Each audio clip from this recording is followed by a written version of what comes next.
What's up, guys? Mason the Brock Henderson here, and this is Timeless Season 1, Episode 8, Space Race. Wow.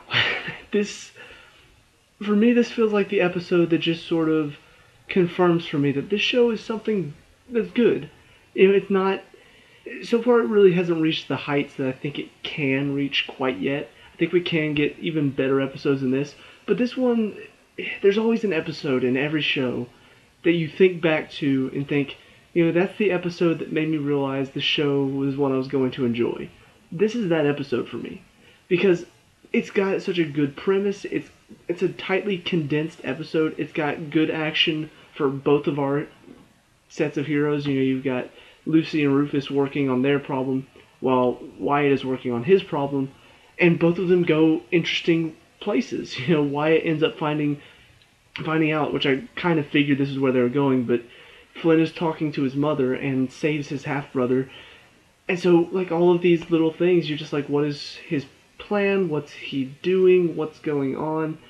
And ultimately, you see that Flynn had two motives coming back to this point. And I'm kind of curious if they're going to go back and talk about last week's episode, because it does make me wonder if the only reason why he went back to that time was just to strand them there.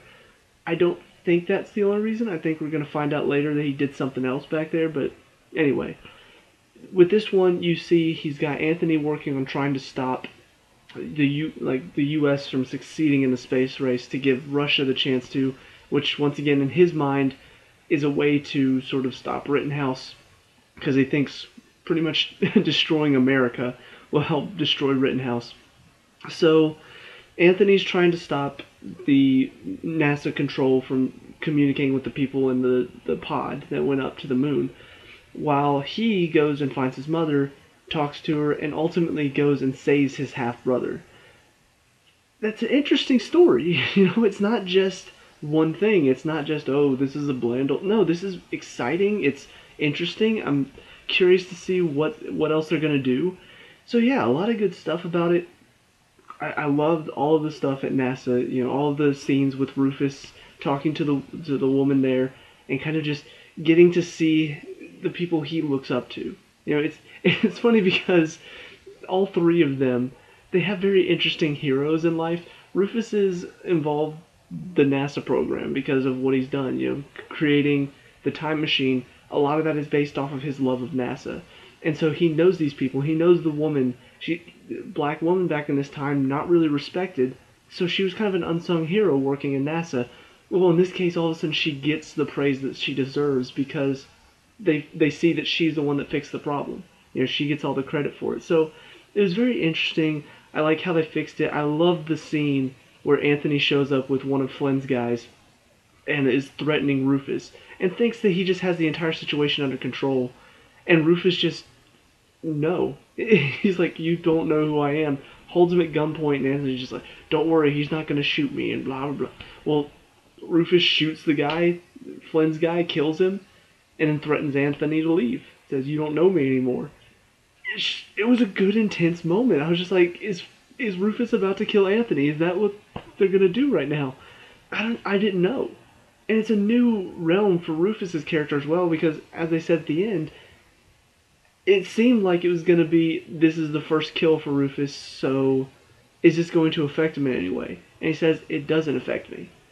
And that in itself is kind of worrying, because it's beyond just, okay, yeah, you killed a guy and that's it. No, normally when somebody who hasn't killed anybody kills somebody for the first time, normally there's a reaction. Normally it's a, what did I just do type thing. In this case, there's no reaction. He says, I'd probably do it again if I had to. And so it's kind of a question, and he asks Lucy, what am I becoming? Because that is a good question. What is he becoming?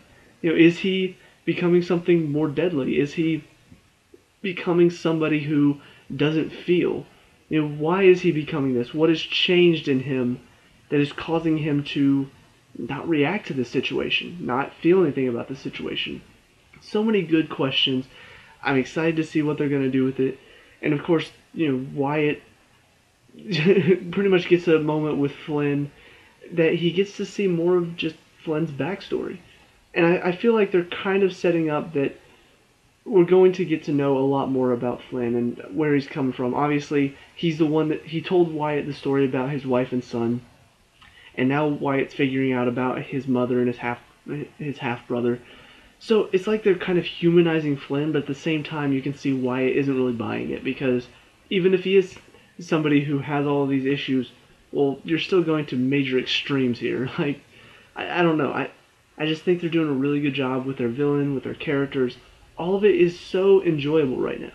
There's so many different places they could go with this story. There's so many different realms they could travel. I mean, time travel is a wonderful theory to play with. And ultimately, they're keeping it pretty simple. You know, you're not allowed to go back to a time that you've already been to.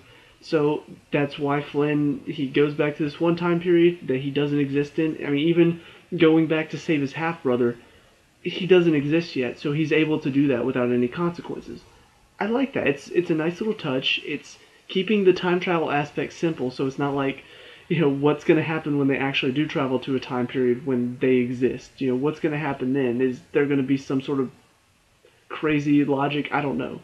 I feel like at some point we're going to reach that, and that's the only thing I'm worried about, because most time travel shows, movies, video games, whenever they start incorporating time travel, and all of a sudden it's getting confusing, that's the worrying part. It's like, well, how do you handle it now?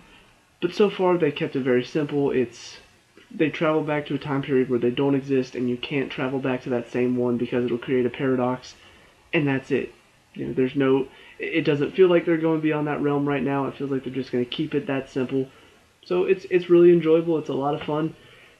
The only thing I am concerned about at the moment is next week's episode is going to be about Bonnie and Clyde, and I just don't know how they're going to make this about destroying America, because you know each time travel or each time period we travel to, it feels like there's a reason why. You know, whether it's trying to help the South succeed in the Civil War, trying to help so and so succeed in destroying America. You know, all of these different things. There's been a point. There's been a major point to it. Traveling back with Bonnie and Clyde, I don't know how that's going to affect America or what exactly Flynn's plan is, but hopefully it's a good story. Right now, I don't see how that could possibly be interesting as far as the whole time travel thing goes. So anyway, long story short, good episode. Looking forward to what else this show has, so let me know what you guys think down in the comment section below. What did you like and dislike about this episode? Let me know. We can talk about it and discuss all that good stuff. Leave a like and subscribe for future timeless reviews, and I'll see you at the next one. Peace out.